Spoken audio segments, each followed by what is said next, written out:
एक बार अपना सफलता की ब्रांच चैनल में आपका स्वागत है। साथियों, आज मैं विद्यालय संबंधी एक नई समस्या लेकर आया हूँ, जिसका नाम है विद्यालय में छात्रों की उपस्थिति।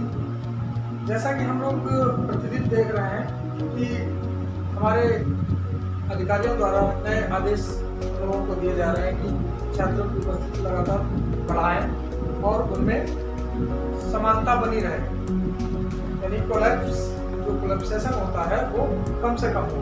इसके संबंध में हम आपसे 6 बिंदुओं पर चर्चा करेंगे, और यदि हम लोग 5 बिंदुओं पर काम कर लेते हैं, 6 बिंदुओं में 5 बिंदुओं पर काम कर ले रहे हैं, तो हमारी जो विद्यालय की उपस्थिति है वो 80 से 90% तक पहुंच सकती है। और जैसा कि कुछ हम नया यहाँ आपको नहीं बताने वाले हैं, क्योंकि सभी को सब कुछ पता है, सभी अध्यापक हैं, प्रतिदिन विद्यालय जाते हैं, समस्याओं का सामना करते हैं। तो जैसे हम लोग सत्संग में जाते हैं तो सत्संग में कोई नई बात नहीं बताई जाती, बातें वही पुरानी होती है, सिर्फ हम लोगों को उसके प्रति जागरूक किया जाता है। तो यहाँ पर भी कोई नई बात नहीं है। यहाँ पर भी हम विद्यालय की छात्र उपस्थिति कैसे बढ़ाएंगे इसके संबंध में चर्चा करेंगे, और अगर हम मन से इस काम को कर लेंगे तो हमें आशा नहीं, पूर्ण विश्वास है कि जो हाजिरी हमारे यहाँ 60% रह रही है वो 90% तक हो सकती है। 100% इसलिए नहीं कहा जा सकता है क्योंकि यदि कोई बच्चा बीमार है तो उसे स्कूल में लाना उचित नहीं होगा, लेकिन यदि कोई बच्चा गांव में है तो हम 100% उसे लाने का प्रयास करेंगे और ला सकते हैं। लेकिन उसके लिए हमें क्या उपाय अपनाने हैं, उन उपायों पर हम चर्चा करेंगे। जैसे सबसे पहले हमने विद्यालय में पहुंचने के बाद प्रार्थना करवाई। प्रार्थना के बाद जो हमारा योगा समय है, योगा करवाया। उसके बाद में जो सामान्य जानकारी जीके वगैरह जो देना होता है, उसके उपरांत हाजिरी लगाते हैं। हम लोग हाजिरी वहीं पे लगाएंगे जहां पर हम ये प्रार्थना सभा आयोजित करते हैं। तो हमें क्या करना है, हाजिरी लगाने के बाद हम ये देखते हैं कि कौन सा बच्चा नहीं आया और किस मोहल्ले से नहीं आया। तो उस मोहल्ले के 2 बच्चे या 3 बच्चे एक बाल टोली के रूप में, पहला पॉइंट है हमारा बाल टोली के द्वारा हमें उन बच्चों को बुलवाना है जो उस दिन नहीं आए। तो ये देखेंगे कि कितने मोहल्लों से बच्चे नहीं आए। मान लिया 4 मोहल्लों से बच्चे नहीं आए, तो उन 4 मोहल्लों के लिए हम 3-3 या 4-4 बच्चों की बालटोली बनाकर और 5 मिनट के लिए उन्हें 5 से 10 मिनट के लिए गाँव भेज देंगे। और भेजने के उपरांत या तो मुझे हम लोगों को पूरी जानकारी मिल जाएगी बच्चे की समस्या क्या है, अथवा बच्चा वो 80% उम्मीद है कि बच्चा वो स्कूल बच्चों के साथ ही आ जाएगा या 10 मिनट बाद। पहला पॉइंट। दूसरा पॉइंट, यदि बच्चा आज नहीं आया तो विद्यालय समय के उपरांत या अपनी सुविधा के अनुसार हम किसी अध्यापक को अथवा स्वयं, लेकिन इसमें बच्चों की पढ़ाई डिस्टर्ब नहीं होनी चाहिए, विद्यालय के क्रियाकलाप डिस्टर्ब नहीं होने चाहिए, ऐसा समय चुनेंगे। और प्रयास ये करेंगे कि हम विद्यालय के उपरांत जो हमारा टाइम एंड मोशन पे टाइम दिया जाता है, उसके अंतर्गत हम उन बच्चों के अभिभावकों से संपर्क करेंगे कि आज आपका बच्चा क्यों नहीं आया, कारण पूछेंगे, और कल की तैयारी के संबंध में उन्हें बताएंगे कि कम से कम कल बच्चा आपका जरूर आ जाए, यदि स्वस्थ है तो। नंबर 3 पे फोन द्वारा संपर्क करके। तीसरा, फोन द्वारा संपर्क हम सभी बच्चों के एक कागज पर अपना प्रोफाइल बनाएंगे। प्रोफाइल में बच्चों के नाम, पिता का नाम, माता का नाम, जाति उपजाति, इस आधार कार्ड नंबर, कक्षा, मोबाइल नंबर, इस तरीके से अपडेट रखेंगे। और ये देखेंगे कि हमारे विद्यालय में आज कौन सा बच्चा नहीं आया है। उस प्रोफाइल से, स्टूडेंट प्रोफाइल से उस बच्चे का मोबाइल नंबर निकालकर तुरंत फोन कर उसके बारे में जानकारी ले लेंगे। यदि बच्चा गांव में है तो उसके अभिभावक से कहेंगे आप तुरंत बच्चे को भेजिए, ठीक है। इसमें बच्चे का नुकसान है, पढ़ाई का नुकसान है। और यदि आप फोन करेंगे तो चांस 80% है कि अभिभावक, यदि बच्चा घर पे है अथवा अभिभावक को कभी कभी जानकारी नहीं होती है कि मेरा बच्चा स्कूल गया कि नहीं, क्योंकि वो अन्य काम से बाहर होता है, तो वो किसी से संपर्क करके और बच्चे को स्कूल भेजेगा। चौथा पॉइंट है विद्यालय का व्हाट्सएप ग्रुप बनाकर। आजकल मल्टीमीडिया का जमाना है, हर घर में कम से कम एक मल्टीमीडिया फोन जरूर है। और इस युग में हर घर में एक मल्टीमीडिया फोन है, इसलिए हम विद्यालय और अभिभावक के संबंध में एक साथ संपर्क बनाए रखें। इसके लिए हमें सबसे पहले एक व्हाट्सएप ग्रुप भी तैयार रखना पड़ेगा। जैसे ही एडमिशन होता है बच्चे का, तुरंत उसका कॉलिंग नंबर और व्हाट्सएप नंबर दोनों ले लीजिए। ज्यादातर कॉलिंग नंबर और व्हाट्सएप नंबर गांव में एक ही होते हैं, ठीक है। अगर दोनों मिल जाते हैं तो अच्छी बात, वरना व्हाट्सएप नंबर जरूर पूछ लीजिए और तुरंत उसे आप अपने मोबाइल में ऐड कर लीजिए।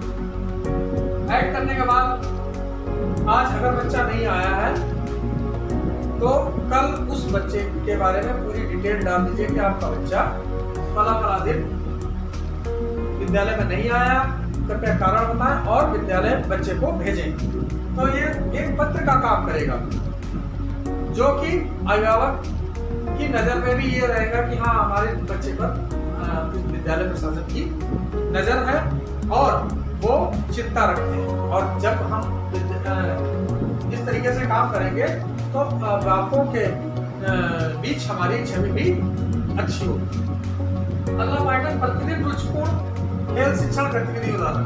देखिए लगभग सभी शिक्षण जो करा रहे हैं वो खेल गतिविधि द्वारा ही करवा रहे हैं, जिसमें टेलम का प्रयोग हो रहा है, अन्य गतिविधियों का प्रयोग हो रहा है। लेकिन अंत में एक गतिविधि ऐसी करवानी चाहिए जो आपको पूर्ण नहीं करनी है, क्योंकि जब आप वो गतिविधि पूर्ण नहीं करेंगे तो बच्चे को ये नहीं पता चल पाएगा कि अब क्या होगा, अब अगला उसका परिणाम क्या होने वाला है। उसके लिए बच्चों से ये कहा जाएगा कि इस गतिविधि को पूर्ण करने के लिए आप कल आएंगे विद्यालय तब करवाएंगे। तो बच्चों को इंतजार रहेगा कि हाँ हम कल स्कूल जाएंगे और ये गतिविधि पूर्ण होगी और हमें इसका रिजल्ट पता चलेगा। तो उनके अंदर उत्सुकता बनी रहेगी।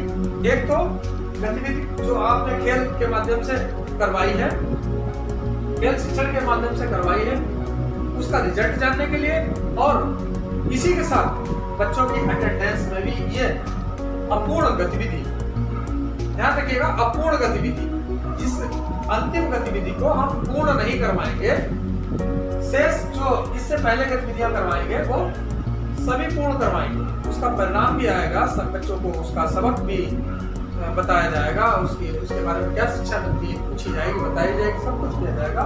लेकिन अंतिम जो गतिविधि होगी, देखिए ये मेन आपका बिंदु है बच्चे को अगले दिन लाने के लिए, कि जो खेल शिक्षण गतिविधि यानी खेल के माध्यम से जो शिक्षण गतिविधि हम करवा रहे हैं वो हम अधूरी रखेंगे, और उस अधूरी गतिविधि का रिजल्ट जानने के लिए बच्चा अगले दिन आएगा और अगले दिन का उसे इंतजार रहेगा कि हाँ कल हमें स्कूल जाना है और उस गतिविधि के बारे में जानकारी लेनी, उसके अंदर उत्सुकता बनी रहेगी। अगला पॉइंट है गांव के सक्रिय व्यक्तियों के सहयोग द्वारा। गांव के सक्रिय व्यक्ति कौन से होते हैं? देखिए कोई पद से सक्रिय यहाँ पर नहीं मतलब है, यहाँ पर किसी भी व्यक्ति का मतलब ये नहीं है कि वो पद से, कोई प्रधान है, कोई एसएमसी सदस्य है या कोई एसएमसी अध्यक्ष है। यहाँ पर गांव के सक्रिय सदस्य का मतलब ये है कि ऐसा व्यक्ति कि जिसे आपने फोन किया और वो अपने पड़ोस के बच्चों को तुरंत बताया उसने कि हाँ मास्टर साहब बुला रहे हैं आप चलिए, और हो सका तो उसने बच्चे को ला के कर दिया, या वो नहीं है फोन उसका घर पे है या उसने अपने घर वालों से कहा कि मास्टर साहब ने फला बच्चे बुलवाया है, उसे आप कराओ। ऐसे हर मोहल्ले में कम से कम 2 व्यक्ति आपको चुनने हैं और उन्हें एक टीम के रूप में शामिल करना है। एक ऐसी टीम बनानी है जिससे उन्हें ये एहसास हो कि विद्यालय में मेरा एक पद है, एक स्थान है और मुझे उस पद अथवा स्थान के लिए सम्मान दिया जा रहा है। और आप उन्हें विभिन्न कार्यक्रमों में, जैसे गणतंत्र दिवस है, स्वतंत्रता दिवस है, 2 अक्टूबर है, 14 नवंबर है, इन दिवसों में बुलाएं और उनका सम्मान करें, उनकी सहभागिता को बताएं और लोगों में, ताकि अन्य लोग भी सक्रिय हो सके। इस तरीके से इन 6 पॉइंट के आधार पर हम अपनी छात्र संख्या, विद्यालय की छात्र संख्या 60% से 90% तक ले जा सकते हैं। और कहीं कहीं तो ये 6 पॉइंट आपको 100% तक पहुंचाएंगे। शर्त यह है कि बच्चा बीमार ना हो, और बीमार बच्चे को आपके सहानुभूति की आवश्यकता होती है। यदि कोई बच्चा बीमार है और आपको पता चल गया है तो आप उसके घर में जाएं, उससे बातचीत करें, उसके घर वालों से बातचीत करें और हो सके तो उन्हें अच्छी सलाह दें, चिकित्सा संबंधी सलाह दें, कहाँ किस डॉक्टर को दिखाना है, कैसे दिखाना है, क्या अभी तक इलाज करवाया, ठीक है, इस संबंध में चर्चा करें ताकि उन्हें ये लगे कि मास्टर साहब हमारे प्रति जागरूक हैं, हमारे प्रति सहानुभूति रखते हैं। जब आप उनसे जुड़ेंगे तो वो ऑटोमेटिक आपसे जुड़ेंगे और वो संबंध एक ऐसा संबंध होगा जो आप विद्यालय में नहीं, हर घर में बैठे होंगे। हर घर का बच्चा आपके विद्यालय में तो होगा, लेकिन हर घर के अभिभावक आपके साथ हर समय जुड़े होंगे। यदि आप इन 6 बिंदुओं पर काम करेंगे तो मुझे आशा ही नहीं, पूर्ण विश्वास है कि हमारी छात्र उपस्थिति बढ़ेगी। धन्यवाद। हमारे चैनल को शेयर, सब्सक्राइब करने के लिए नीचे दिए गए बेल बटन को दबाएं और अधिक संख्या में आगे बढ़ाएं ताकि हम ऐसे ही नए वीडियो आप लोगों के लिए बना सकें। धन्यवाद।